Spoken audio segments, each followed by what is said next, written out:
Hi hello ನಮಸ್ತೆ. Plain ಪಡ್ಡು ಹೇಗೆ ಮಾಡೋದು ಅಂತ ನಾನು ನಿಮಗೆ ತೋರಿಸ್ಕೊಡ್ತಾ ಇದ್ದೀನಿ ಇಲ್ಲಿ. ಇದು ತುಂಬ ಸ್ಮೂತಾಗಿ ಬರುತ್ತೆ ನಿಮಗೆ. ಇದು 3 ಪದಾರ್ಥ ಯೂಸ್ ಮಾಡಿಕೊಂಡು ಮಾಡುವಂಥ ಪಡ್ಡು. ನಾನಿಲ್ಲಿ ಉದ್ದೆಲ್ಲ ಯೂಸ್ ಮಾಡ್ತಾ ಇಲ್ಲ, ಹಾಗೆ ಮಾಡ್ತಾ ಇರೋವಂಥ ಪಡ್ಡು. ಬನ್ನಿ ನೋಡ್ಕೊಂಬರೋಣ. 2 ಲೋಟ ಅಕ್ಕಿ ತಗೊಳ್ತಾ ಇದ್ದೀನಿ. 2 ಲೋಟ ಅಕ್ಕಿಗೆ ಸ್ವಲ್ಪ ಮೆಂತ್ಯ ಹಾಕೊಳ್ತಾ ಇದ್ದೀನಿ. ಮೆಂತ್ಯ 2 ಸ್ಪೂನು ಅಥವಾ 3 ಸ್ಪೂನ್ ಹಾಕ್ಕೊಳ್ಳಿ. ಸ್ವಲ್ಪ ಅವಲಕ್ಕಿ ಹಾಕ್ಕೊಳ್ತಾ ಇದ್ದೀನಿ. ಚೆನ್ನಾಗಿ ತೊಳ್ಕೊಳ್ಬೇಕು, ಗಲೀಜೆಲ್ಲ ಹೋಗಬೇಕು. ಇದು ಸೊಸೈಟಿ ಅಕ್ಕಿ ಆಗಿರೋದ್ರಿಂದ ನೀವೆಷ್ಟು ಉಜ್ಜಿ ತೊಳ್ಕೊಳ್ತೀರೋ ಅಷ್ಟು ಒಳ್ಳೆಯದು.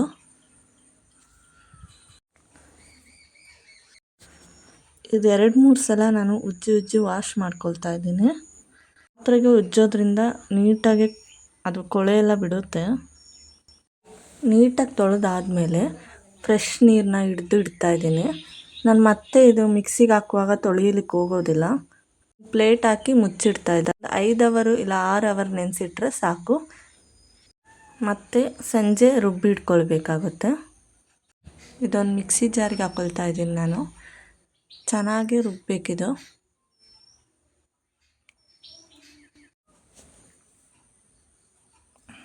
ನಿನ್ನೆಯದನ್ನು ಮರೆತು ಬಿಡು, ನಾಳೆಯದನ್ನು ಚಿಂತಿಸದಿರು, ಈ ದಿನ ಸಂತೋಷದಿಂದಿರು. ಇಷ್ಟೇ ಅಲ್ವಾ ಜೀವನ. ಅದಕ್ಕೆ ನಾವು ಯಾವಾಗಲೂ ಸಂತೋಷವಾಗಿರಬೇಕು, ಇದ್ದಿದ್ದರಲ್ಲಿ ತೃಪ್ತಿ ಪಡ್ಕೊಂಡಿರಬೇಕು. ನೋಡಿ ಅಲ್ಲಿ ಮಕ್ಕಳು ಎಷ್ಟು ಚೆನ್ನಾಗಿ ಕ್ರಿಕೆಟ್ ಆಡ್ತಾಯಿದ್ರು. ನಾನು ಅಷ್ಟಲ್ಲಿ ಅವ್ರನ್ನ ನೋಡ್ತಾ ನನ್ನ ಕೆಲಸ ಮಾಡ್ಕೊಳ್ತಾ ಇದ್ದೆ.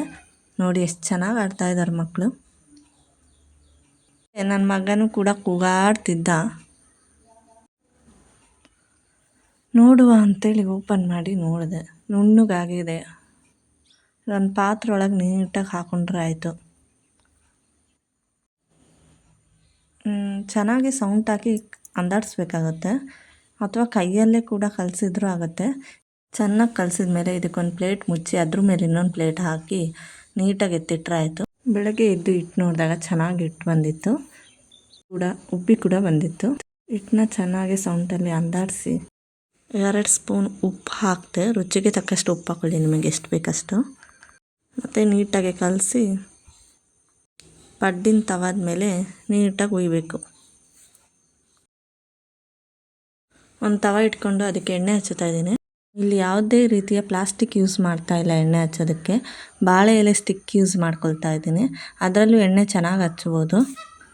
ನೀವು ಕೂಡ ಇದರಲ್ಲಿ ಒಂದು ಸತಿ ಟ್ರೈ ಮಾಡಿ ನೋಡಿ. ಪಡ್ಡಿನ ತವ ಚೆನ್ನಾಗಿ ಕಾಯಬೇಕು. ಕಾದ್ಮೇಲೆ ಹಿಟ್ಟು ಹಾಕ್ಕೊಳ್ಳಿ. ಇಲ್ಲಿ ಉದ್ದು ಬಳಸ್ದಲ್ಲೇ ಮೆಂತ್ಯ ಹಾಕಿ ಪಡ್ಡು ಮಾಡ್ತಾ ಇರೋದ್ರಿಂದ ಒಳ್ಳೆ ಟೇಸ್ಟ್ ಇರುತ್ತೆ. ಮೆಂತ್ಯದೇ ಪರಿಮಳ ಕೂಡ ಇರುತ್ತೆ. ಮೆಂತ್ಯ ತಿನ್ನೋದ್ರಿಂದ ಸ್ಕಿನ್ ಗ್ಲೋ ಆಗುತ್ತೆ, ಒಳ್ಳೆ ಶೈನಿಂಗ್ ಕೂಡ ಬರುತ್ತೆ. ಪಡ್ಡು ಎಷ್ಟು ಚೆನ್ನಾಗಿರುತ್ತೆ ಅಂದರೆ ಒಳ್ಳೆ ಸ್ಮೂತಾಗಿರುತ್ತೆ. ನಿಮಗೆ ಗೊತ್ತೇ ಆಗಲ್ಲ. ನಿಮಗೆ ಉದ್ದ ಹಾಕಲಿಲ್ಲ ಅಂತ ಗೊತ್ತೇ ಆಗೋದಿಲ್ಲ. ಒಂದು ಪ್ಲೇಟ್ ಮುಚ್ಚಿಡ್ತಾ ಇದ್ದೀನಿ.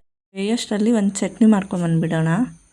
ಕಾಯಿ ತುರಿ ಹಾಕ್ಕೊಂಡಿದ್ದೀನಿ. ಹಸಿಮೆಣಸಿನ್ಕಾಯಿ ಒಂದು ಹಾಕಿದ್ದೀನಿ, ಅದು ತುಂಬ ಖಾರ ಇರೋದ್ರಿಂದ. ಬೆಳ್ಳುಳ್ಳಿ, ಶುಂಠಿ, ಕರಿಬೇವು ಮತ್ತು ರುಚಿಗೆ ತಕ್ಕಷ್ಟು ಉಪ್ಪು ಹಾಕಿ ರುಬ್ಬಿದ್ರೆ ಆಯಿತು. ಮುಚ್ಚಳ ತೆಗೆದು ಓಪನ್ ಮಾಡಿದಾಗ ಇದಿನ್ನೂ ಬೆಂದಿರಲಿಲ್ಲ, ಅದಕ್ಕೆ ಮತ್ತೆ ಮುಚ್ಚಳ ಹಾಕಿಟ್ಟೆ. ಸ್ವಲ್ಪ ಹೊತ್ತಾದಮೇಲೆ ನೋಡಿದಾಗ ಬೆಂದಿದೆ. ಮೇಲ್ಗಡೆ ಪಸೆ ಇರಬಾರ್ದು, ಹಿಟ್ಟಿರಬಾರ್ದು, ನೀಟಾಗಿ ಡ್ರೈ ಆಗಿರಬೇಕು. ಆಮೇಲೆ ಮೊಗ್ಚು ಹಾಕಿದರೆ ಆಯಿತು. ಇನ್ನೊಂದ್ಸಲ ಬೇಯಿಸ್ಬೇಕಾಗತ್ತೆ ಮೊಗ್ಚು ಹಾಕಿ. ಪಡ್ಡು ಒಳ್ಳೆ ಕಲ್ಲರ್ ಬಂದಿದೆ ನೋಡಿ. ಪಡ್ಡು ಅಂದ ತಕ್ಷಣ ಎಲ್ಲರೂ ಒಗ್ಗರಣೆ ಹಾಕಿ, ಈರುಳ್ಳಿ ಹಾಕಿ, ಕಡಲೆಬೇಳೆ ಎಲ್ಲ ಹಾಕಿ ಮಾಡ್ಕೊಳ್ತಾರೆ. ಆದರೆ ನಾನಿಲ್ಲಿ ಯಾವುದೇ ರೀತಿಯ ಒಗ್ಗರಣೆ ಎಲ್ಲ ಹಾಕಲಿಲ್ಲ, ಯಾವುದು ಯೂಸೇ ಮಾಡಲಿಲ್ಲ. ಒಂದು ಸ್ವಲ್ಪ ಟೇಸ್ಟ್ ಬರಲಿ ಅಂತ ಕಾಯಿ ಮಾತ್ರ ಹಾಕ್ಕೊಂಡಿದ್ದೀನಿ. ಬೇಕಿದ್ದರೆ ಬೆಲ್ಲ ಕೂಡ ಹಾಕ್ಕೊಬೋದು, ಒಳ್ಳೆ ಟೇಸ್ಟ್ ಕೊಡುತ್ತೆ ಬೆಲ್ಲ ಹಾಕಿದ್ರೆ.